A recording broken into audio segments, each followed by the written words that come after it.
He was wondering if there should be a different strategy this year for drafts when we're moving forward. He says that we've mentioned in past podcasts that we like to trade out of the earlier rounds and get as many mid-round picks as possible. But even with next year's firsts, he doesn't know if that's the right way to go. So looking through the options, he's wondering, with the lack of wide receiver depth in the rounds 4 through 7, if you had any trade advice for this year, or if we can mention on an upcoming podcast, which we're obviously doing right now at this point in time, what advice that we would be giving anyone drafting at this point of the year. So I'm going to have a big dynasty series coming up over the next month. So anybody who's looking for both mildly beginning types of things, but also just everything about how you want to construct dynasty, including, I think, some things that experienced players do incorrectly, not incorrectly in that they have it totally wrong, but there are some tweaks that you can make that actually have a huge impact. And so that'll be fun to write. We'll see if readers like it and agree that some of those things can be helpful. But the question here is in terms of how do we want to approach these startups, and do the startups have the same issues that we just mentioned in the first half when we're talking about redraft, where this area of drafts that in the last 5 or 6 years, wide receiver has been so theoretically deep and explosive. If that's not the case in redraft, and again, that's an open question. I mean, there are going to be some drafters who like those guys a little bit more and load up there. And if you hit on the right people, it's definitely not the case that will be completely unsuccessful. But if you think that's weaker in redraft, how does that go for dynasty? Well, dynasty is going to be a different question, right? Because some of these specific issues, I think, are less of an issue if you're looking over a 2 or 3 year window. Now, I think sometimes in dynasty, people tend to look, 5 year, 7 year. There's so much uncertainty. There are so many injuries. I don't think you necessarily want to be looking at that type of window. But if you can look beyond 2022, then some of these guys get a little bit more interesting, right? You have young players like Amon-Ra, like Kadarius Toney. Those QB situations, very unsettled and weak at the moment. Those could get better. You have someone like Chase Claypool, who's a bounce back type of prospect.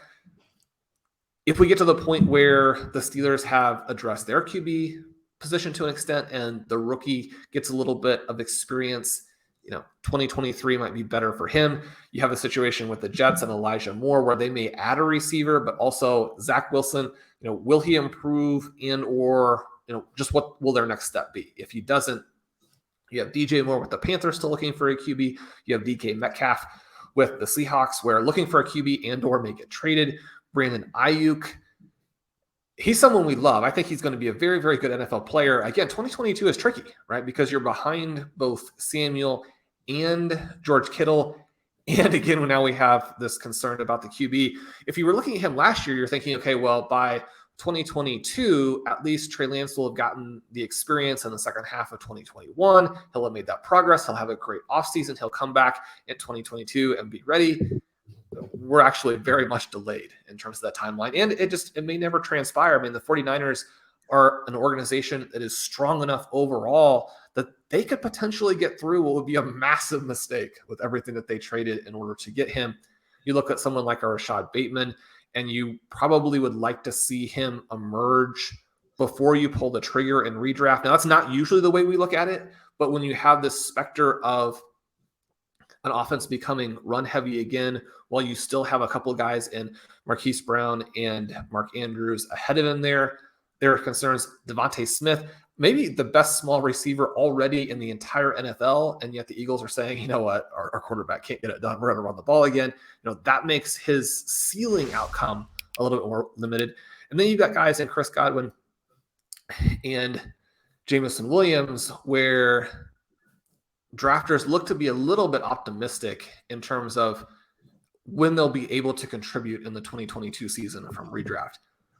In Dynasty, absolutely love both of those guys and want to get as much as humanly possible. And so this tier, this big area of wide receivers, you can sprinkle a lot of those guys in Dynasty. And I think you're going to get a mild discount on some of them because there are a decent number of teams who will approach it from a win now perspective. So while that is a tricky approach in redraft, I still think that what we want to do in Dynasty stays pretty much the same. And so we have a little bit of a contrast there between the two formats. and how we want to build our rosters. Again, I mean, this should be something that's really fun in 2022 because you'll be able to approach your drafts and your formats in some different ways. Yeah, I think it's going to be very, very interesting. I mentioned at the start of today's show with the ADP and the underdog drafts that I do think there's going to be that little bit of chaos. And you mentioned players going undervalued. I think there'll be some players going overvalued. There'll be a lot of players also going undervalued, which I think is making drafts very interesting in this early part of the offseason so far. If you enjoy that clip, make sure you hit that subscribe button to get more content from RotoViz. And of course, you can check out full-length podcasts at rotoviz.com/podcast. Available on all podcast platforms. Check out our wide range of content. Once again, rotoviz.com/podcast.